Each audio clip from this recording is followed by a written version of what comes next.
Europe is clearly in a crisis. It is the intellectual failure in Europe to understand the phenomena which is unleashing itself in these countries.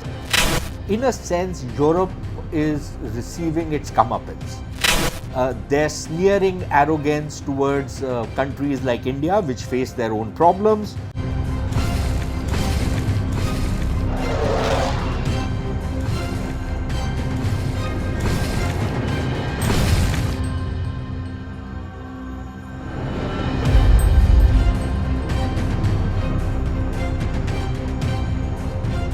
Europe is clearly in a crisis.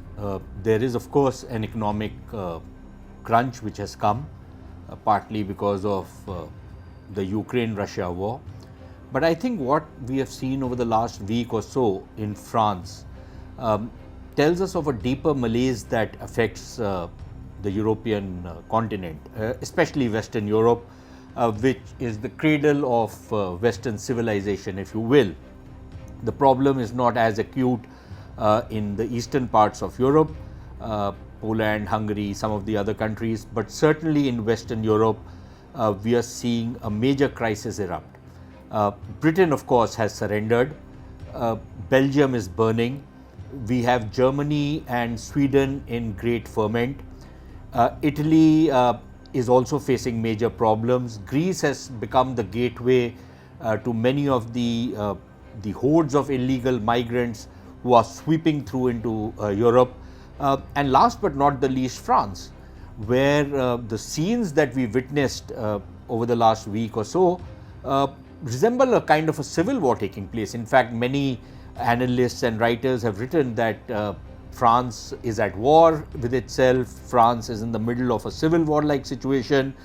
So clearly there is a huge problem, and now the problem has started also being acknowledged and recognized. Perhaps it wasn't in the same way in the past. Now, quite clearly, what we are witnessing is a kind of a social, a political, and administrative failure in many of these countries to both integrate and assimilate the migrant communities who have come into these countries. Some legally, many illegally. But I think more than the social, administrative and political failure, it is the intellectual failure in Europe to understand the phenomena which is unleashing itself in these countries. And when I say it's an intellectual failure, partly it is the kind of political correctness which guides many of these European countries, which emanates in large part from what might be called white guilt. Partly that intellectual failure is the kind of wokeism which has come to rule the European mindsets. And that wokeism is reflected, for example, and I'll just give you two examples. When in the United States the Black Lives Matter movement was at its peak, and there were scenes of arson, looting on the streets, stores being robbed. I don't know what stores being robbed and looted or arson have to do with asserting black rights, or how it can ever be construed to be a peaceful protest.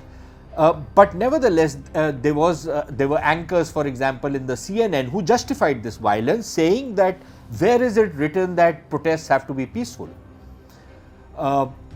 Similarly, just last week we saw The Guardian, the standard bearer, the flag bearer of liberal values, which are anything but liberal, they are more loony than liberal,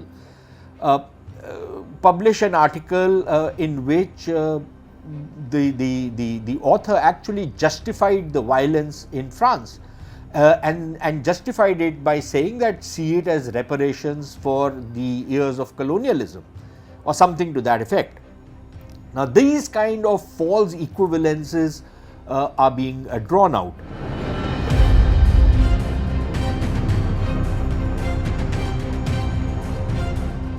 In a sense, Europe is receiving its comeuppance. Their sneering arrogance towards countries like India, which face their own problems, of integration, of national unity. But what we hear from the Europeans is sermonizing. We have them hectoring us, pontificating to us, moralizing to us. But when it comes down to what is happening in Europe, we've seen in Britain, for example, that infamous Rwanda plan, that anybody who comes illegally into Britain will be then shipped off to Rwanda, as though it's some kind of a dumping ground for illegal migrants.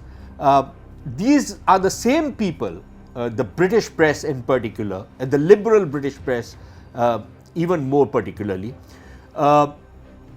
was in the forefront of agitating on the issue of the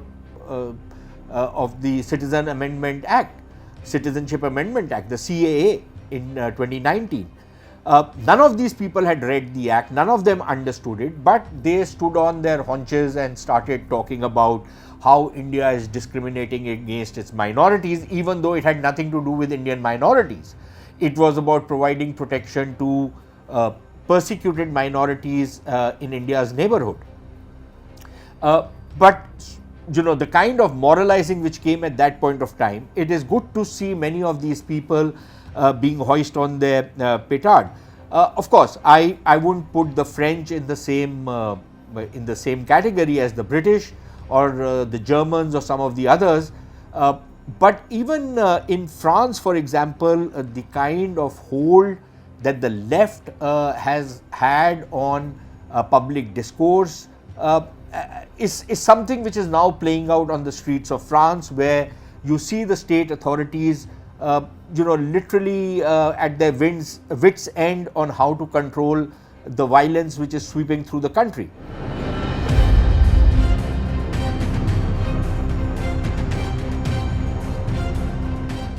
Now, admittedly, the violence might be in some localities which have turned out to be kind of ghettos, if I might use that term. But nevertheless, the sheer spread of the violence and the imagery coming out raises serious questions about what is happening in France, or for that matter in Belgium and many of the other European countries. Now, at one level, one can say that this is quite clearly the failure of multiculturalism, or whatever else goes by that concept, whatever terminology is used. It clearly signals a failure of that particular aspect of European policy. We've seen that in Britain, for example, where there are Sharia courts, you have people take over streets and prey on the streets and block roads. You have similar scenes in France and other parts of Europe. We have seen many of these migrant communities or illegal refugees coming in and not being able to adjust to the reality of the societies in which they have taken refuge. In fact, they want that these societies should tailor themselves according to the likes and dislikes of the migrants. I don't think this is something that is ever likely to work. In France, of course, it has its own peculiar problems.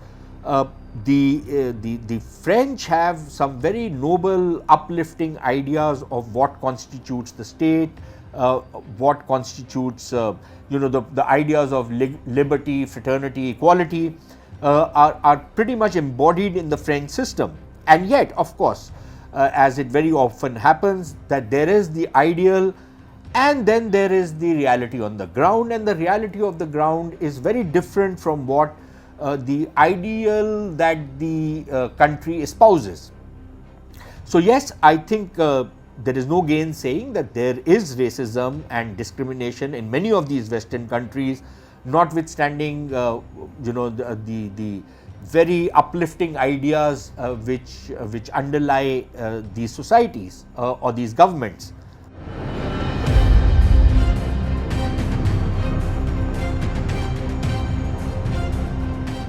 The concept of racism and discrimination doesn't affect any one migrant community. It affects everybody. And yet we see that there are some migrant communities, and out here I would certainly name the Indians, who are settled in many of these countries, who probably face the same level of discrimination and racism as many of the other communities. And yet we do not see the Indians come out on the streets, indulge in violence, indulge in arson, indulge in looting. We don't see the Indian community do that. Quite to the contrary, the Indians are extremely law-abiding wherever they go, whether it's in the Middle East, whether it's in Western Europe, no matter where they are. They follow the laws, they work very hard, they educate their kids, and then they try and counter whatever obstacles might be there in the path of these communities. They try and cross those over and make good in their lives. And we've seen enormous numbers of success stories of the Indian community, whether it's in America, whether it's in Western Europe. You name the place, these communities have flourished, and they've flourished not because somebody has given them a favor or somebody has given them some kind of affirmative action, but they've done it through the sheer dint of hard work. And yet you have other communities which want to force their way of life down the throats of the host communities. You have these other communities which indulge in all kinds of violence. They bring in the violence from their home countries which they have escaped and taken refuge. They bring in all of that baggage and then they foist it on the countries that have given them refuge. But it's not just these communities which are to blame. I think the host countries are just as much to blame, because in the name of political correctness, because of white guilt, they have given a kind of a license to many of these communities to do the kind of stuff they have been doing. And now things have reached a pass where it is increasingly becoming difficult to put this genie back in the bottle.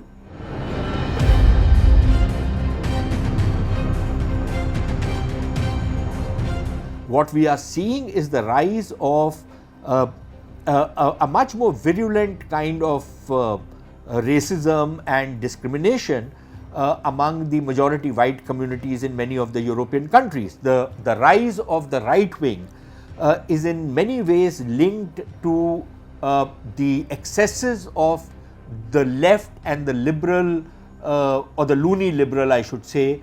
Liberalism itself is a very good concept, but the loony liberals and the loony left have combined together to create what my old and much lamented friend Tariq Fateh used to call Sharia Bolsheviks.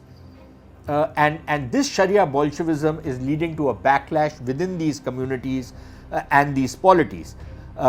The right wing, of course, is making a comeback. If you follow the political discourse in France right now, you can very easily see how much traction the right wing seems to be getting.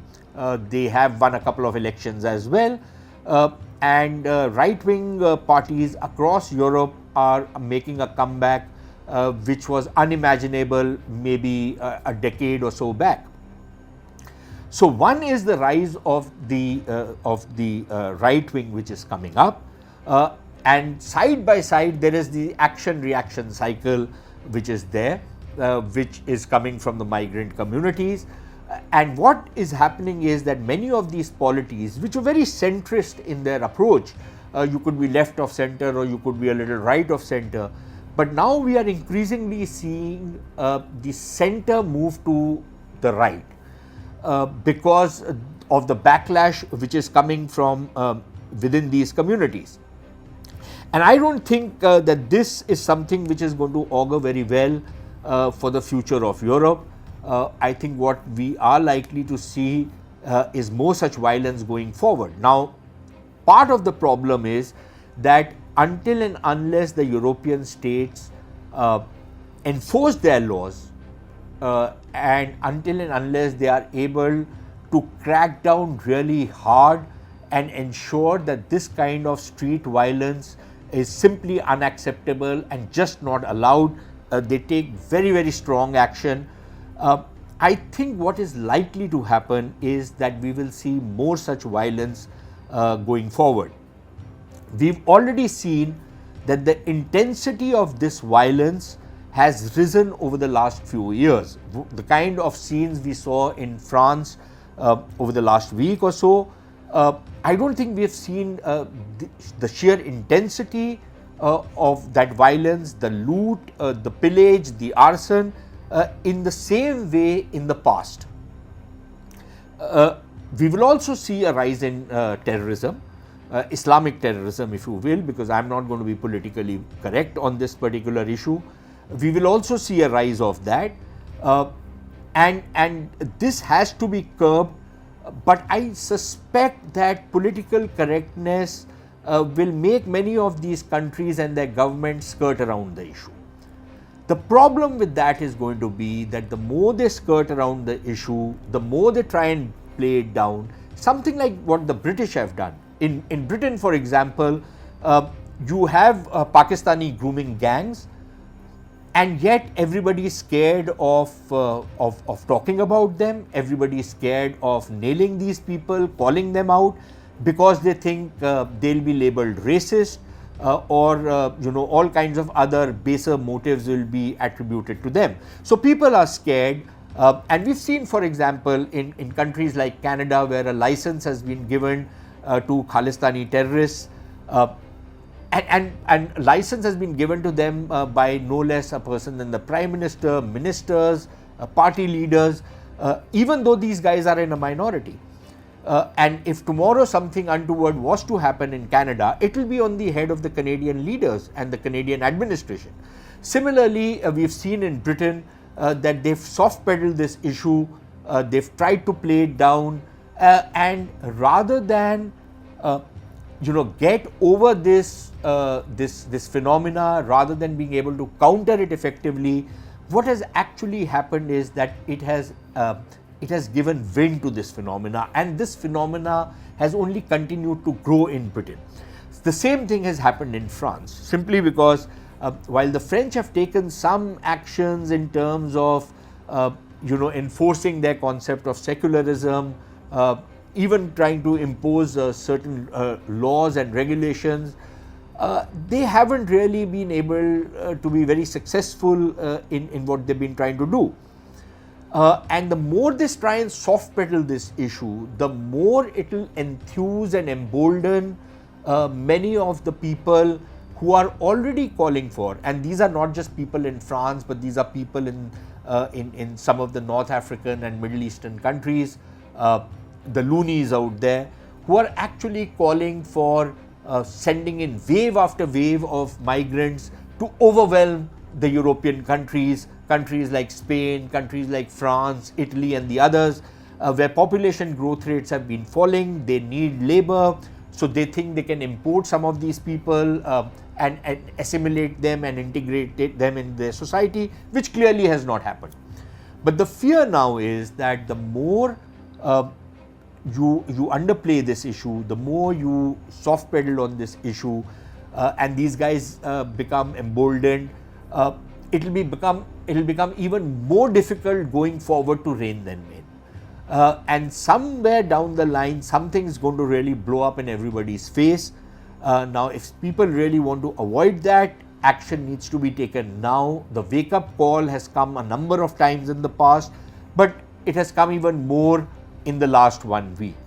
Unfortunately, I'm not quite sure if the European countries or the European people have either the stomach or the intellectual robustness to face up to the phenomena which they are up against, and which means that we are likely to see more of such scenes going forward, which is not a very good thing either for Europe or for rest of the world.